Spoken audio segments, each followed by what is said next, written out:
جزوی فضیلت تھی جو حضرت صدیق اکبر کو بھی حاصل نہ ہو سکی، جو خطاب کے بیٹے کو حاصل ہوئی۔ صدیق اکبر نے نور میں آنکھیں کھولی، اندھیرا دیکھا ہی نہیں۔ فاروق اعظم نے اندھیرا دیکھ کر نور دیکھا۔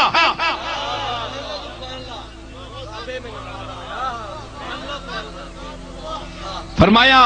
کہ کعبے میں نماز آج ادا ہو کے رہے گی، کعبے میں نماز آج ادا ہو کے رہے گی، کعبے میں نماز آج ادا ہو کے رہے گی، کعبے میں نماز آج ادا ہو کے رہے گی، خطاب کے بیٹے کی یہ آمد کا اثر ہے، خطاب کے بیٹے کی یہ آمد کا اثر ہے۔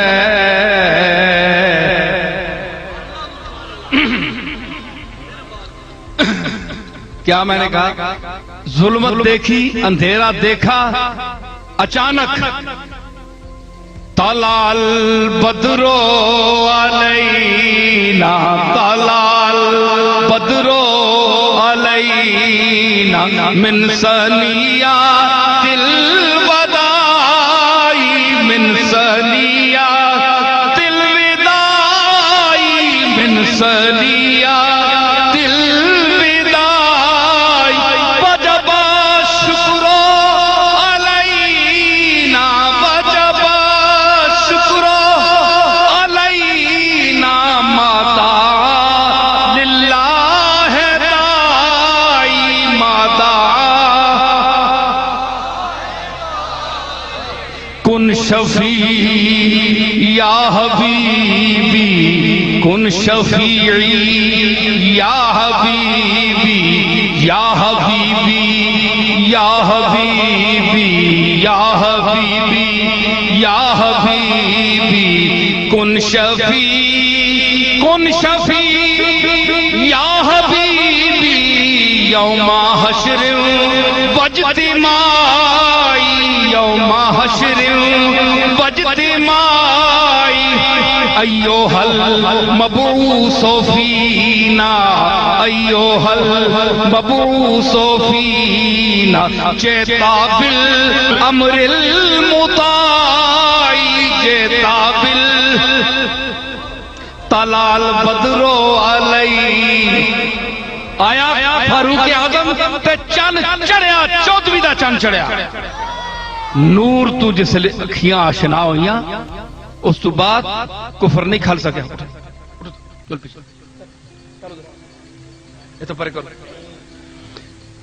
پھر آنکھیں جو ہیں وہ نور سے آشنا ہوئی تو پھر ظلمت نہیں ٹھہر سکی،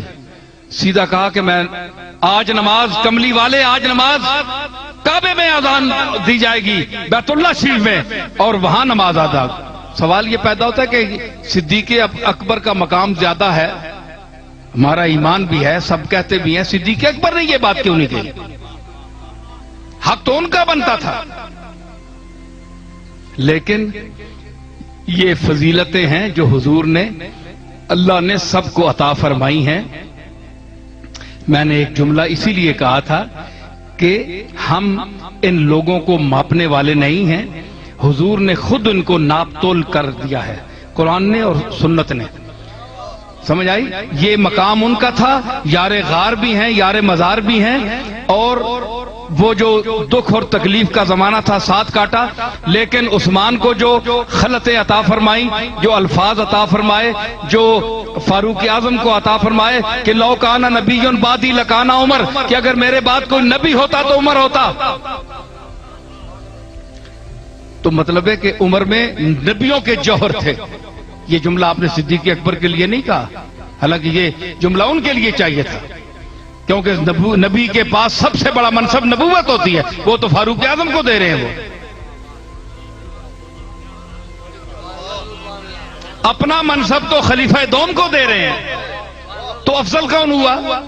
جس کو نبوت کا مستحق سمجھ رہے ہیں، کیونکہ رسول اللہ کی فضیلت کا سبب نبوت ہے، وہی آپ عہدہ ان کو، اس کے لائق ان کو سمجھ رہے ہیں۔ آئیے ذرا بات کریں۔ میں مسئلے کو سلجھانا بھی جانتا ہوں اور الجھانا بھی جانتا ہوں، ہاں ایسی بات نہیں ہے، اور میرے پاس بڑے دلیلیں ہیں، جب بات میدان میں آئے گی تو پھر پتہ چلے گا۔ جی تو فاروق اعظم اور جناب علی کو اپنے شب ہجرت اپنی جگہ لٹایا، کیوں؟ تاکہ لوگ آئیں اور دیکھیں کہ محمد لیٹا ہوا ہے۔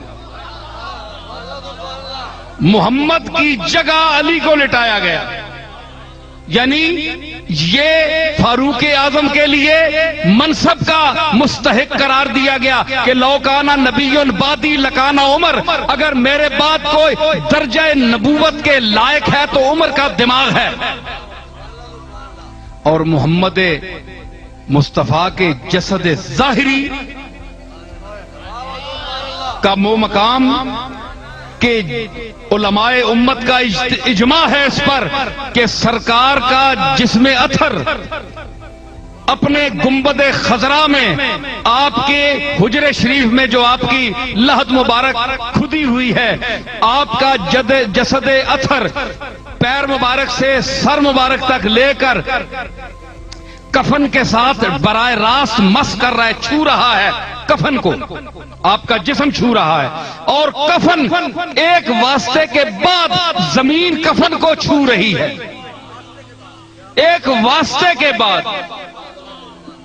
اے امت محمدیہ لمحہ فکریہ غور کرو، اور گجر خان والے ہو جے میں آئی گیا بول کے تساں کول تے تسی عقل کرو تے سمجھ کرو، اے میں نہیں آنا بڑا بڑا مولوی تھے بولنا اسی، بڑے بڑے علم والے بولنے ہو سن، میں نہیں آنا کہ میں بہت بڑا خطیب ہاں، لیکن جڑے میں نقطے پیش کر رہے ہیں ایک کوئی مائی نہ لال پیش کر سی۔ جی میں کہہ رہا ہوں کہ جڑا بالواسطہ کفن کے واسطے سے زمین اس کو چھو رہی ہے، کفن چھو رہا ہے سرکار مدینہ کے جسم پاک کو، تو کفن کا مقام آپ خود متعین کر لیں کہ کیا ہوگا۔ جبکہ کفن کو جو زمین چھو رہی ہے، علماء امت کا اجماع ہے کہ وہ عرش معلی اور کعبہ سے بھی افضل ہے۔ وہ زمین کا ٹکڑا جس پر 2 گز 2.5 گز پر جو سرکار لیٹے ہوئے ہیں، وہ جو آپ کے پشت مبارک اور اس کے نیچے جو زمین ٹکڑا ہے، یہ عرش سے بھی مرتبے میں اونچا ہے اور بیت اللہ شریف سے بھی اونچا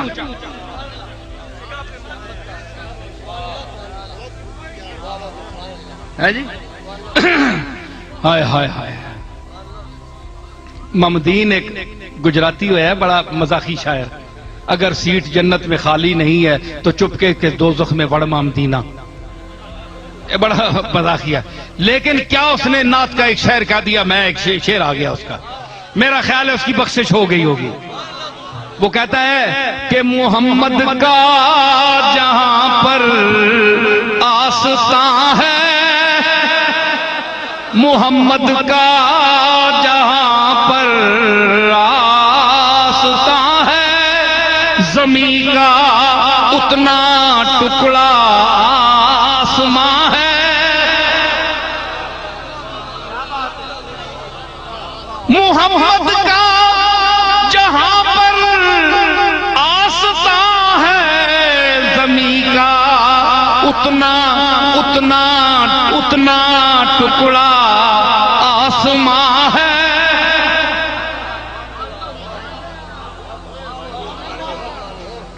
یہ تو زمین، وہ زمین جو مس کر رہی ہے